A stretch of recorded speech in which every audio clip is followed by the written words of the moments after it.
Alright, time to go see Evil Dead.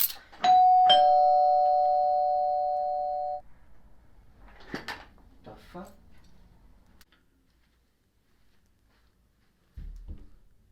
Can I help you? Open up now.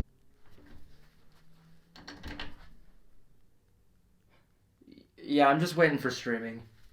What will be, will be.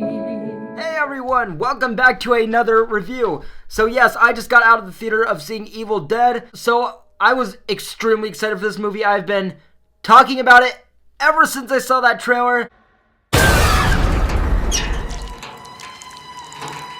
Mommy's with the maggots now.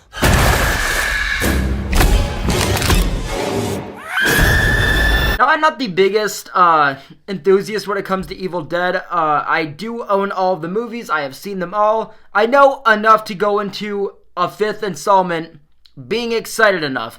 Now, the thing I was excited for about this movie, well, there was actually a lot of things. One, this was originally going to be on HBO Max, but the early response was so good that they said, you know what, fuck it. We're putting this in a theater. We're doing this right. This was also one of the best reviewed horror films so far of 2023. It was at, I believe, like a 97% at South by Southwest.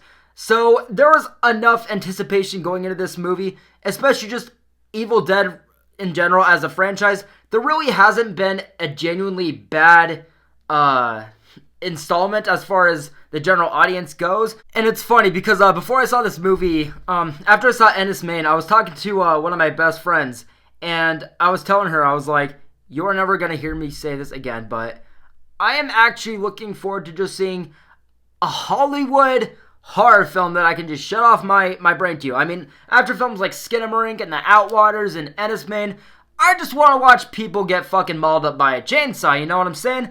And I gotta tell you, there was a lot that, you know, I was very hyped for this movie. So going into this, I had a lot of thoughts, you know, how was the Evil Dead, like, that feel, that lore, how is it gonna get into the city, in this apartment building? How's the Necronomicon gonna get there?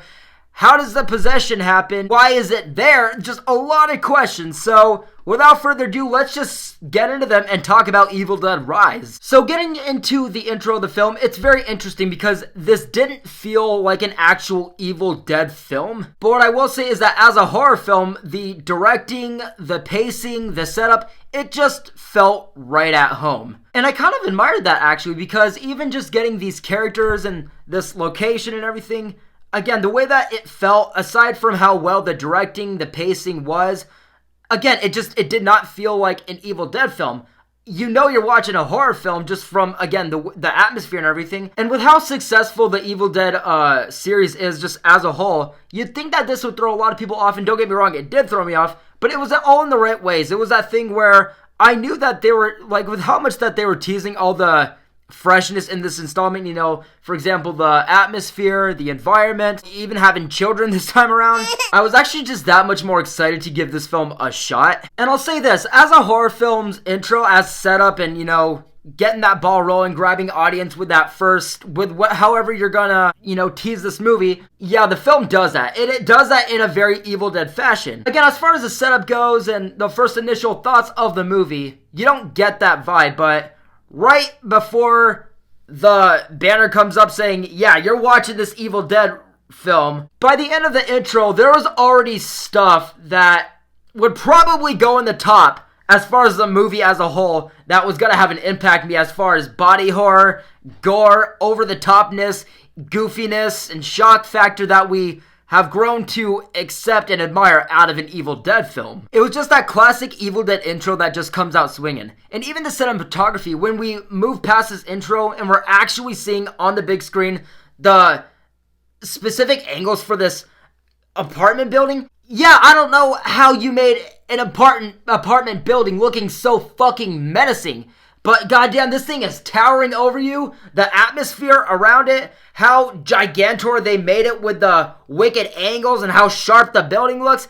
I'm just telling you, man, the cinematography and the directing of this movie, what I can say about it just overall is that even during the flaws that I had with this movie, which I will get into, it was always the directing and the cinematography and the overall atmosphere that still kept me hooked. hooked. Whenever there was something where I was not really feeling it, or I had a little bit of criticism toward it, it was always to the minimum. It never felt overboard or really crucial because there was always something else.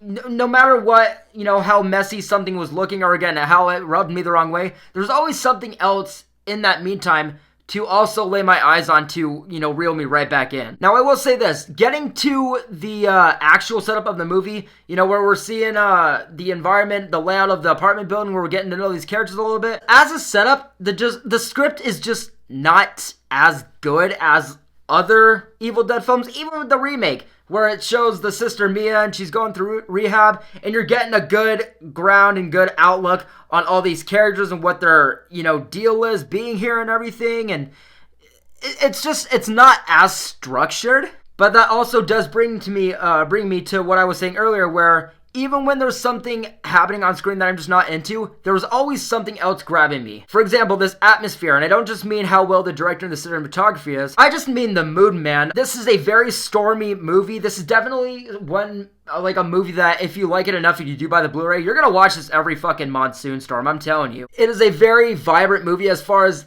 seeing the lightning all around, hearing the pitter-patter of the rain all the time, the overlapping thunder. Now going back into the cinematography, it also plays into that even better because this does feel like a very damp, very murky movie. Everyone just looks very just kind of soaked and very just kind of moist. And it was just kind of like that atmosphere and that structure where it just made me even more excited to see how the horror would eventually deliver when it really, took its toll. Also, going back to the setup and everything, I do want to say though, there was a point where during all the setup, there was that kind of part of me that actually felt like, okay, could we actually wrap this up and get to the fucking gnarliness of Evil Dead? And I don't know if I've ever had this happen, but the second, I shit you not, dude, to the T, the second I had that feeling, shit started wrapping up. The second I had that thought, I was like, oh, there's the Necronomicon. Ha ha. And I just gotta say, I loved how that played out. Because it felt genuine, it felt proper. Not to say that the setup was actually all that bad, I will talk about it a little bit more, but obviously with an Evil Dead film, there's certain stuff that you're going to be more excited about with an Evil Dead film, and it was getting to that point where I was a little impatient, like, come on, let's see some people get chopped up, let's see some blood. And it made it that much rewarding, because the second I thought that, again, shit started coming up, and I'm like, oh, okay. Thank you. Now, obviously, I'm going to stay away from spoilers, but I will say this.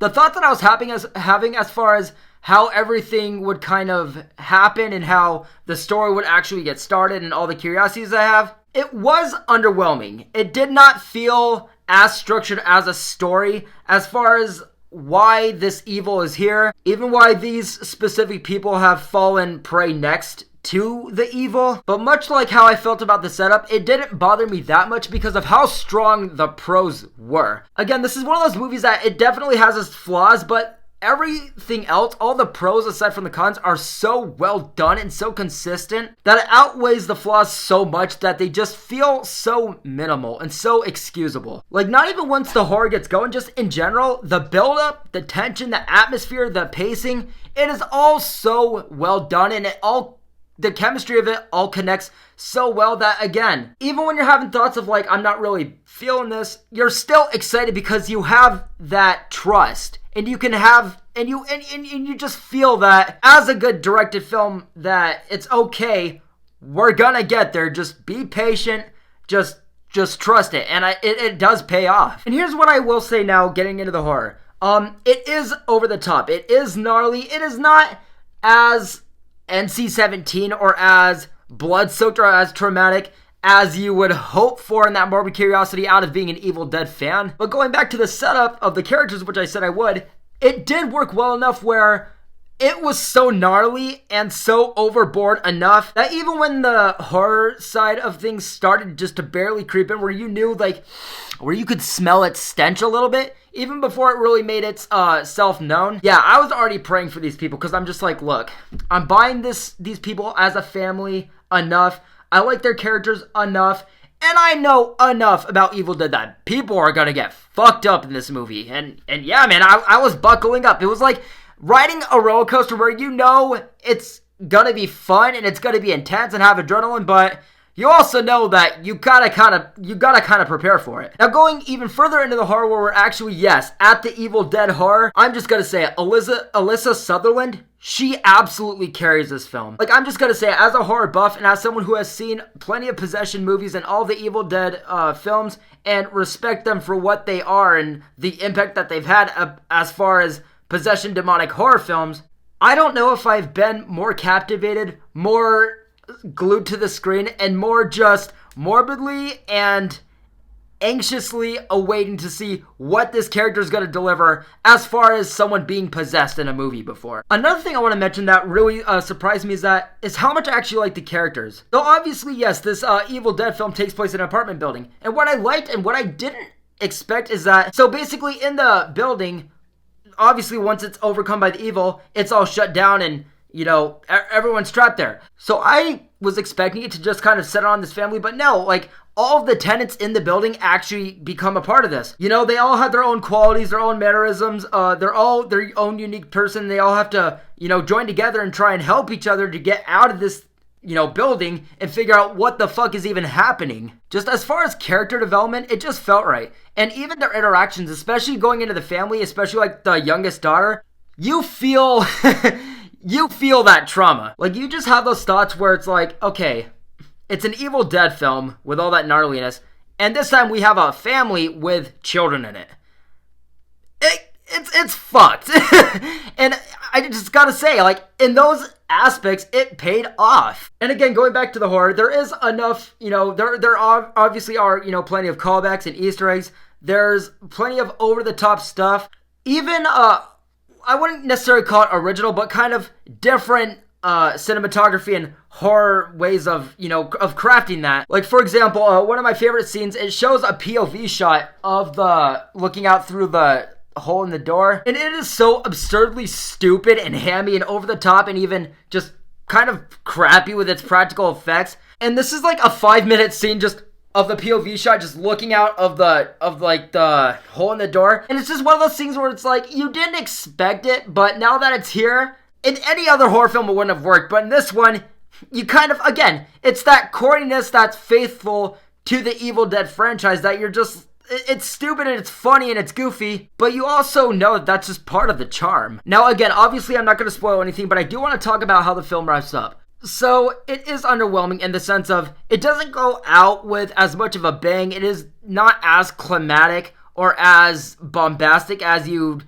seen with other Evil Dead films. For example, like, people burying their loved ones and trying to save their souls, or like, it raining blood and everything. But by the end, guys, my overall thoughts is that it was definitely underwhelming as far as how hyped I was for the film, but it wasn't necessarily disappointing because of how well the pros weighed out the cons. And overall, guys, yeah, I'm going to give Evil Dead Rise a positive review. Groovy. So yes, guys, that is going to do it for my review of Evil Dead Rise. That one comes out this weekend, as well as Bo's Afraid, as well as the first couple episodes of Beavis and Butthead. So there was a lot to check out this weekend. I hope you guys have fun with this weekend. Let me know what you guys end up watching, as well as how you felt about the Evil Dead Rise movie, as well as this review. But with all that being said, guys, yes, I'm going to wrap it up here. Thank you guys so much for watching, and I will see you guys in the next one. I hope you guys have a great night. Thank you.